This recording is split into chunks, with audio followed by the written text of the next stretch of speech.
그때에 네 민족을 호위하는 큰 군주 미가엘이 일어날 것이요 또 환란이 있으리니 이는 개국 이래로 그때까지 없던 환란일 것이며 그때에 네 백성 중 책에 기록된 모든 자가 구원을 받을 것이라.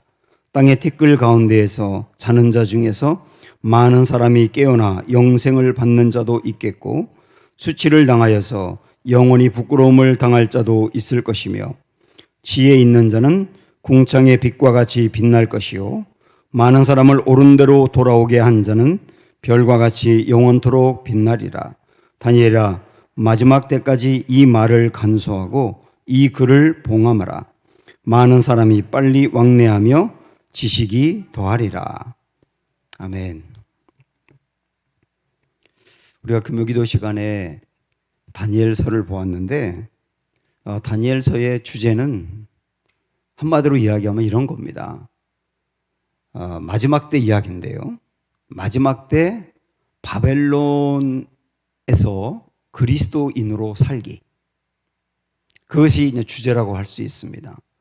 마지막 때 바벨론이라고 하는 바벨론으로 상징하는 이 세상 속에 살고 있는 그리스도인들이 어떻게 살아야 되느냐라고 하는 것을 보여주고 있는데요. 그 샘플로 다니엘이라고 하는 사람하고 다니엘의 세 친구를 보여주고 있습니다. 이게 마지막 때를 살아가고 있는 성도의 모습이어야 한다. 그런 걸 보여주고 있죠. 그들은 많은 유혹도 있었고 고난도 있었지만 뜻을 정하여서 믿음으로 결국 이긴 자가 되었지 않습니까? 그런 자가 되기를 권면하는 그런 말씀이라고 할 수 있습니다. 오늘 이제 마지막 12장도 그런 것을 강조하고 있는데요. 이 다니엘서를 구약의 요한계시록이다 그렇게 말을 합니다. 또 요한계시록은 신약의 다니엘이다 이렇게 말을 합니다. 그래서 다니엘서와 요한계시록이 상당히 연관되는 데가 많은데요. 오늘 4절부터 먼저 한번 보시면 여기도 그렇습니다. 다니엘아, 마지막 때까지 이 말을 간수하고 이 글을 봉함하라. 그러니까 이 다니엘서는 마지막 때 될 일을 미리 보여준 거다. 그러니까 이걸 간직하고 봉함하라. 개봉하지 말란 얘기죠. 이 안에 들어있는 비밀을 숨겨두어라 그런 얘기입니다. 그런데 요한계시록의 말씀으로 가보면 우리 한번 22장으로 가볼까요? 22장 4절을 봅니다. 10절 말씀 22장 10절 또 내게 말하되 이 두루마리의 예언의 말씀을 인봉하지 말라 때가 가까우니라 이렇게 말씀했어요. 그러니까 다니엘서와 요한계시록이 상당히 비슷한 부분이 많은데 확연히 다른 것은 이런 부분이거든요. 다니엘서는 내가 너에게 미리 보여준 마지막 때의 일을 봉함하라. 공개하지 말고 이게 비밀로 담아두어라 그런 얘기지 않습니까? 그런데 요한계시록에 있는 이 예언의 말씀, 마지막 때의 말씀은 인봉하지 말아라. 이거는 공개해서 알려주어라. 왜냐? 때가 가까웠다. 마지막 때가 가까웠기 때문에 마지막 때에 대비하기 위해서 요한계시록 말씀을 공개하라는 거예요. 그러면 이 사도 요한이 요한계시록의 말씀을 받을 때보다 지금은 또 2000년이 지났지 않습니까? 마지막 때가 더 가까워진 거죠. 더 가까워졌기 때문에 이 말씀이 마지막 때를 미리 얘기하고 있다는 것, 그리고 이 마지막 때의 성도는 어떻게 살아야 되는지를 더 확연히 알아야 한다. 비밀로 둘 것이 아니라 알아야 한다. 이렇게 우리가 생각을 하면서 그러면 마지막 때를 살아가는 성도가 이 오늘 다니엘서 12장에서 꼭 알아야 될 것 두 가지를 얘기하고 있습니다. 우리가 그것을 보려고 하는데요. 자, 먼저 첫 번째 알아야 될 것이 뭐냐? 우리 1절과 2절 한번 읽어보겠습니다. 다니엘서입니다. 시작. 그때에 네 민족을 호위하는 큰 군주 미가엘이 일어날 것이요 또 환란이 있으리니 이는 개국 이래로 그때까지 없던 환란일 것이며. 잠깐만요. 마지막 때 얘기를 한다고 하면서 마지막 때 환란이 있다 그러면서 이 환란은 개국 이래로 이런 환란이 없었다. 정말 어마어마한 환란이다 이렇게 말하는데 요한계시록에서는 이것을 7년대 환란이다 이렇게 표현하고 있죠. 이 환란이 있는데 이어서 보세요. 그때에부터 시작. 그때에 내 백성 중 책에 기록된 모든 자가 구원을 받을 것이라. 땅의 티끌 가운데에서 자는 자 중에서 많은 사람이 깨어나 영생을 받는 자도 있겠고 수치를 당하여서 영원히 부끄러움을 당할 자도 있을 것이며. 자, 요 1절과 2절의 말씀에서 마지막 때를 살아가는 성도가 꼭 알아야 될 것이 뭐냐면 책에 이름이 있어야 된다는 거예요. 책에 이름이 있고 책에 이름이 있는 사람은 구원받는다는 것을 분명히 알아라. 그래서 우리 스스로 점검하라는 겁니다. 이 책에 내 이름이 분명히 있는가 하는 겁니다. 그것을 알라고 하는 거예요. 자, 여기에 보면 1절 끝에 그랬죠. 책에 기록된 모든 자가 구원을 받을 것이라. 책에 기록된 모든 자가 구원을 받을 것이라. 그런데 그 다음 2절에는 두 부류의 사람을 얘기합니다. 하나는 두 번째 줄에 보면 영생을 받는 자도 있겠고 그렇게 하고 또 한 부류는 뭐냐면 수치를 당하여서 영원히 부끄러움을 당할 자도 있을 것이며 갈라진다는 겁니다. 영생을 받을 자가 있는가 하면 영원히 부끄러움을 당할 자가 있다. 이렇게 둘로 나눠집니다. 그러면 여기 책에 이름이 기록된 자는 구원을 받는다라고 했으니까 이 책에 이름이 기록된 자가 영생을 얻는다는 얘기죠. 자, 그런데 여기는 이 책이 이렇게 있다고만 나와 있지만 여러분 앞으로 좀 넘어가서 7장으로 가보세요. 7장.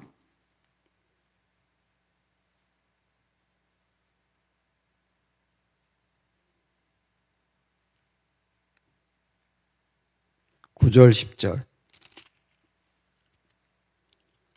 내가 보니 왕자가 놓이고 옛적부터 항상 계신 이가 좌정하셨는데 그 옷은 희기가 눈 같고 그의 머리털은 깨끗한 양의 털 같고 그의 보좌는 불꽃이요 그의 바퀴는 타오르는 불이며 불이 강처럼 흘러 그의 앞에서 나오며 그를 섬기는 자는 천천히요 그 앞에서 모셔선 자는 만만이라. 심판을 베푸는데 책들이 펴 놓였더라. 이렇게 나와 있어요. 자, 여기도 책이 나와 있는데 여기는 책이라고 하지 않고 책들이라고 복수를 쓰고 있죠. 근데 이 책들에는 뭐가 있느냐면 심판을 베푸는 책이라는 겁니다.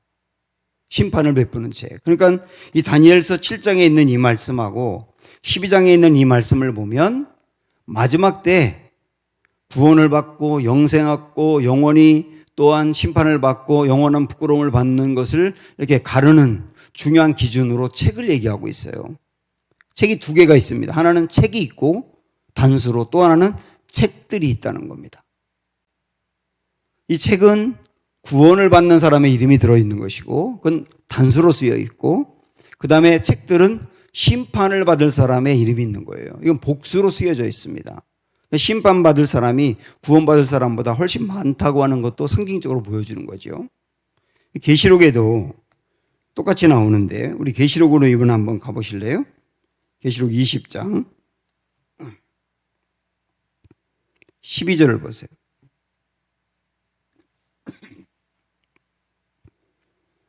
계시록 20장 12절 같이 읽습니다. 시작. 또 내가 보니 죽은 자들이 큰 자나 작은 자나 그 보좌 앞에 서 있는데 책들이 펴있고, 일단 책들이라고 하는데 체크 한번 해보세요. 또 다른 책이 펴졌으니 여기 다른 책이라고 되어 있죠. 이 다른 책은 단수고 책들은 복수고 이렇게 다니엘과 똑같이 그렇게 말씀하고 있죠. 곧 생명책이라. 그러니까 한 권을 얘기하는 그 책이 생명책이랍니다. 죽은 자들이 자기 행위를 따라 책들에 기록된 대로 심판을 받으니. 그러니까 책들은 심판을 받는 사람의 이름이 있는 거예요. 다니엘서하고 똑같죠. 책들은 심판을 받는 사람의 이름이 있다. 이 두 책이 두 부류의 책이 이렇게 나눠진다 그랬습니다. 그런데 여기에 보면 12절 끝에 뭐라고 되어 있냐면 자기 행위를 따라 책들에 기록된 대로 심판을 받는다 그랬어요. 행위를 따라 심판을 받는다 그랬어요. 행위. 그러면 여기서 말하는 행위가 뭐냐? 우리는 심판을 받을 때 믿음으로 받는다. 믿음이 있으면 구원이요, 없으면 심판이고, 그렇다고 알고 있는데 행위에 따라 심판을 받는다. 좀 이상하잖아요. 그래서 우리가 여기서 말하는 행위가 어떤 것인가? 이것을 우리가 알 수 있는 대목이 있어요. 우리 한번 마태복음으로 가보실까요? 마태복음 7장으로 가보세요.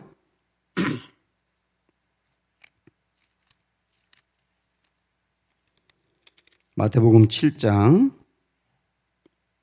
21절 21절 나더러 주여 주여 하는 자마다 다 천국에 들어갈 것이 아니요 다만 하늘에 계신 내 아버지의 뜻대로 행하는 자라야 들어가리라. 자, 이 말씀도 우리는 깜짝 놀라게 하는 이야기죠. 주여 주여 하고 주님의 이름을 불렀다고 천국에 들어가는 게 아니라 아버지의 뜻대로 행하는 자라야 들어간다 그랬어요. 행하는 자. 그럼 이걸 또 역시 그럼 행함으로 구원을 받는 것인가? 이렇게 얘기할 수 있는 고민이 되는 말씀이란 말이죠. 그런데 자, 여기서 분명히 주의 아버지의 뜻대로 행하는 자가 구원을 받는다라고 하고 뒤로 조금 더 넘어가서 보면 이 행함을 무엇과 연관하는지 보세요. 24절에 보면 그러므로 누구든지 나의 이 말을 듣고 행하는 자는 그 집을 반석 위에 지은 지혜로운 사람 같으리니 그랬어요. 그러니까 이 행함을 뭐로 연결하느냐면 반석 위에 집을 지은 거라고 연결하고 있습니다. 그럼 여기서 반석이 누구를 얘기하겠어요? 반석이 예수님을 얘기하죠. 영원히 무너지지 않을 반석인 예수님. 그러니까 그 사람의 인생의 집의 기초를 반석 같은 예수님 위에 지었느냐가 행위를 말한단 말이에요. 그러니까 여기서 행위가 뭐 거짓말을 했느냐, 남을 속였느냐, 누구를 많이 도왔느냐 아니냐 뭐 이런 행위를 말하는 게 아니라 그 사람의 인생의 집의 기초를 어디에 두었느냐를 말하는 거예요. 반석 위에 두었다. 반석이라고 하는 예수님 위에 그의 인생을 집을 두고 거기서 인생을 쌓아간 사람이다. 이런 사람들을 행위로 구원받는 사람이라고 말하는 거거든요. 그러면 이번에는 26절에 보면 나의 이 말을 듣고 행하지 아니하는 자는 그 집을 모래 위에 지은 어리석은 사람 같으리니 그 행함에 문제가 있는 것을 뭐라고 표현하고 있냐면 어디에다 집을 졌다고 했어요? 모래 위에 집을 졌다 했어요. 모래 위, 그건 반석이 아니죠. 물이 딱 왔다가 지나가 버리면 무너질 것이 모래의 집이죠. 그 위에 인생의 집을 지은 사람이 어떤 의미로 본다면 불법을 행한 사람인 겁니다. 이런 사람들이 심판을 받는다라고 분명히 주님이 말씀을 하고 있습니다. 자, 그래서 사랑하는 여러분, 이제 오늘 이 말씀을 이렇게 보면서 마지막 때를 살아가는 우리들이 반드시 알아야 될 것, 아주 단순하지만 여러분이 마음으로 생각해 보면서 대답을 해보세요. 나의 이름이 생명책에 기록이 되었는가? 나의 이름이 생명책에 기록이 된 것을 확신하는가? 아멘입니까? 나의 이름이 생명책에 기록이 된 사람은 구원을 얻는다. 영생을 얻는다. 이게 마지막 때를 살아가는 사람에게 제일 중요한 부분이다. 그러나 내 인생의 집의 기초를 예수님에게 두지 아니하고 주여 주여는 해요. 주여 주여는 부른단 말이에요. 근데 실질적으로 내 인생의 집의 기초를 예수님에게 두지 않고 예수님이 아닌 다른 것으로 쌓아가고 있다면 그 인생은 불법을 행하는 거다. 그 사람은 책이 아니라 책들의 기록이 될 수 있다. 이것을 분명하게 알라. 이게 마지막 때 성도가 알아야 될 모습이다 라고 분명히 강조하고 있습니다. 또 하나, 이번에는 우리 본문으로 와서 두 번째 또 알아야 될 것을 얘기합니다. 3절을 보세요. 3절 나같이 시작.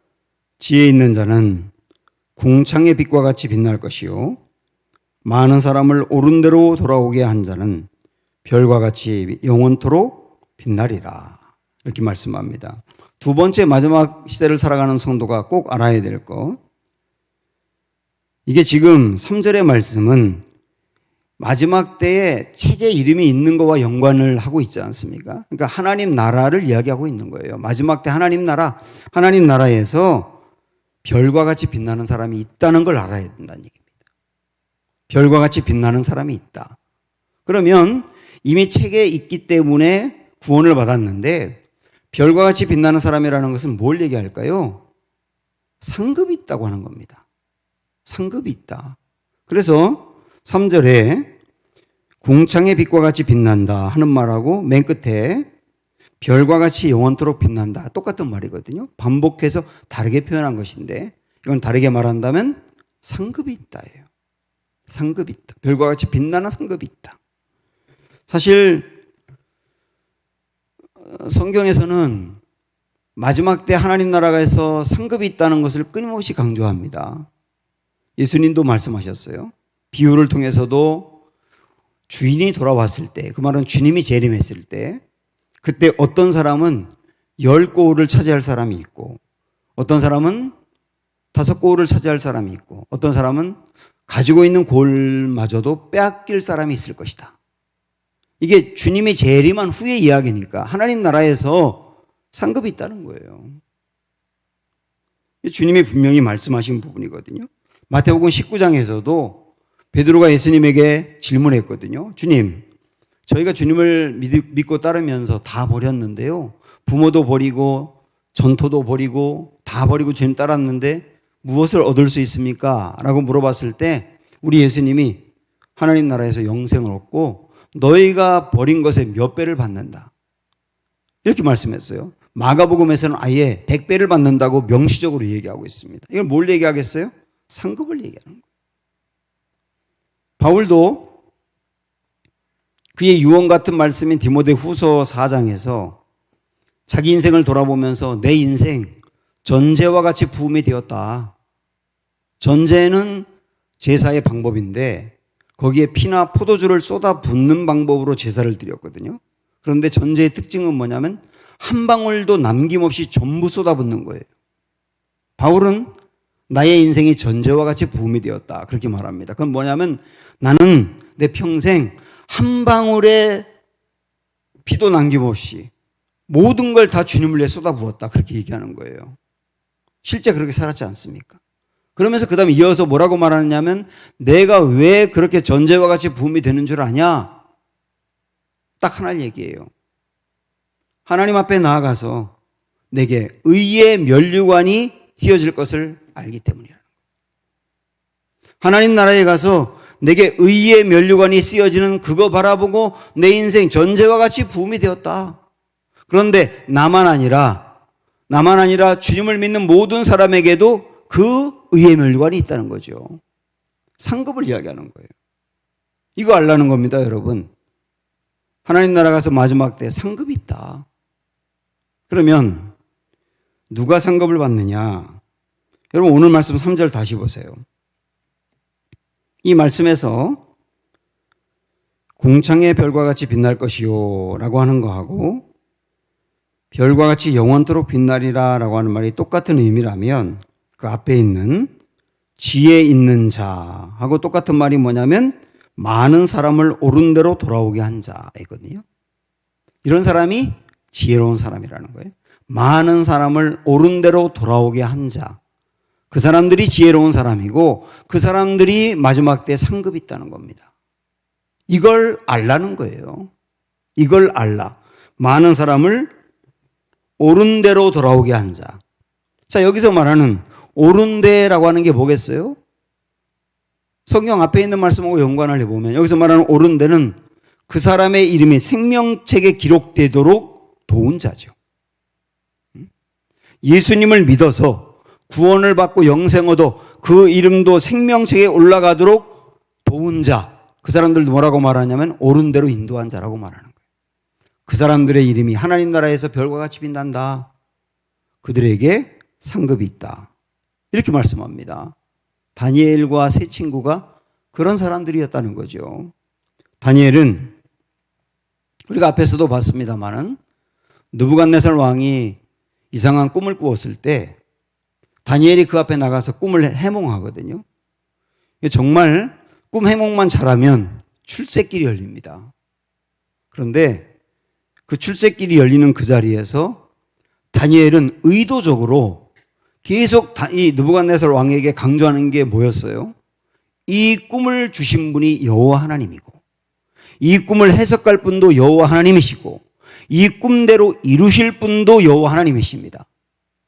다니엘은 아주 의도적으로 그 왕에게 여호와 하나님을 남기겠다고 작정한 사람이에요.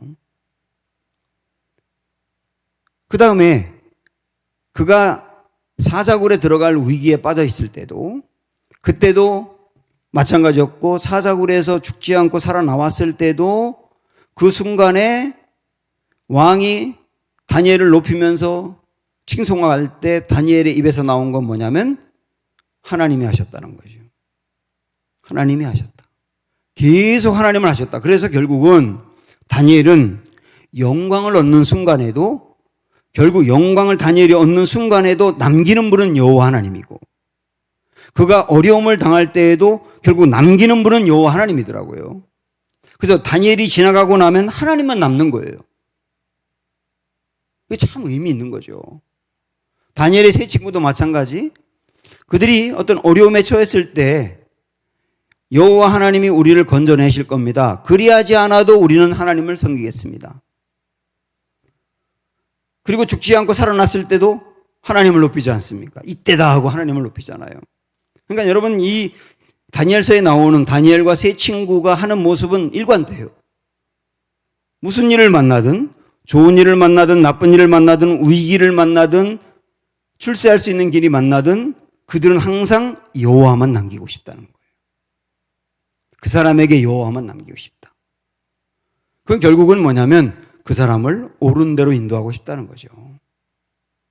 이게 마지막 시대를 살아가는 성도의 아름다운 모습이라는 겁니다. 신약에서 여러 가지 많은 기적이 나오는데 그 기적에도 보면 기적을 통하여, 여러분 잘 한번 읽어보세요. 기적이 딱 나타나고 기적이 끝났을 때 그 기적을 통하여 예수님이 영광을 받거나 하나님이 영광을 받거나 예수님에 대한 소문이 세상에 퍼지거나 그런 결과로 나타납니다. 항상. 그러니까 주님이 기적을 주시는 이유는 주님을 남기고자 하는 거예요. 주님을 남기고자 하는 거예요. 그래서 만약에 단기 선교를 가게 됐다 하면 단기 선교를 가는 사람들이 가장 마음에 중요하게 새기고 가야 될 게 뭐냐면, 우리가 외국에 가가지고 봉사도 하고 전도도 하고 뭐 또 나눠주고 함께 예배드리고 친해지기도 할 텐데, 항상 그 단기 선교를 갔다가 떠난 다음에 한국으로 돌아왔을 때 그 자리에 내가 남으면 안 되고 주님이 남으면 된다는 거예요. 내가 남으면 나에 대한 그리움과 나를 보고 싶은 마음 때문에 그들이 흔들릴 수 있지만, 그러나 주님이 남으면 내가 떠나도 괜찮은 거거든요. 그게 선교의 기본적인 자세인 거예요. 나를 남기는 게 아니라 주님을 남기는 거. 이런 사람이 별과 같이 빛나는 인생이다. 우리들도 말입니다. 우리들도 저나 여러분이나 내 인생 살아가는 동안 좋은 일을 만날 수도 있고, 심각한 일을 만날 수도 있고, 어려움을 만날 수도 있고, 그리고 탄탄대로가 열릴 수도 있어요. 항상 마음에 새기세요. 어떤 상황을 만나든 주님만 남기면 된다. 어려움을 통해서도 주님 남길 수 있는 거다. 물론 잘 되는 걸 통해서도 주님 남길 수 있는 거다. 하나님을 이용하여 내 출세를 하려고 하는 게 아니라 내 출세를 이용하여 하나님을 드러내는 거죠. 이게 성도의 모습이라는 거예요. 이게 별과 같이 빛나는 모습인 거죠. 이 아브라함 이야기를 한번 보니까, 제가 수요일 날도 이 말씀을 드렸지만 하나님이 그 바벨탑을 쌓고 있는 세상의 사람들하고 그리고 이스라엘이라고 하는 나라를 세우려고 할 때 하나님이 세상 나라와 이스라엘 나라의 명확한 목적의 차이를 얘기하더라고요. 그러니까 세상 나라는 어떤 목적으로 가는 것이냐, 하나님 나라인 이스라엘은 교회는 어떤 목적으로 가야 되느냐, 아주 명확하더라고요. 우리 주님 뭐라고 하셨느냐면 세상 나라인 바벨론 제국은요, 바벨탑을 쌓았던 사람들은 왜 바벨탑을 쌓고 거대한 나라를 세우려고 했느냐면 목적이 딱 이거였어요. 우리 이름을 내자. 우리 이름을 내자. 이게 목적이었어요. 우리 이름을 내자. 우리가 얼마나 위대한지 보여주자. 그래서 내가 얼마나 강력한 사람인지 한번 사람들에게 알리자. 그래서 열심히 살았고 바벨탑을 쌓았고 헌신을 한 거거든요. 근데 하나님이 그걸 보면서 안 되겠다. 내 나라 이스라엘을 만들어야 되겠다. 그러면서 내 나라 이스라엘을 세우는 목적을 명확히 말씀하셨어요. 창세기 12장 3절에서 너로 말미암아 다른 사람이 복받게 하렵니다. 바벨론 제국은 내 이름 내기 위해서, 이스라엘은 다른 사람을 복받게 하기 위해서.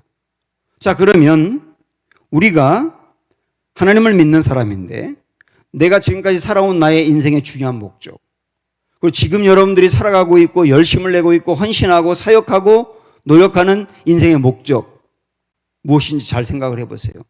그 일을 통하여서 만약에 목사인 저도 내 목회 정말 열심히 하고 밤낮 가리지 않고 노력해서 내가 내 이름이 높아지고 내가 영광을 받기 위해서 이렇게 목회해야 돼 라고 한다면 바벨탑을 쌓고 있는 거예요. 그런데 내가 헌신하고 수고하고 노력하고 열매를 거두어서 결국 다른 사람을 복받게 하는 것. 다른 사람 복받게 한다는 것은 그 사람도 하나님을 알게 한다는 거거든요.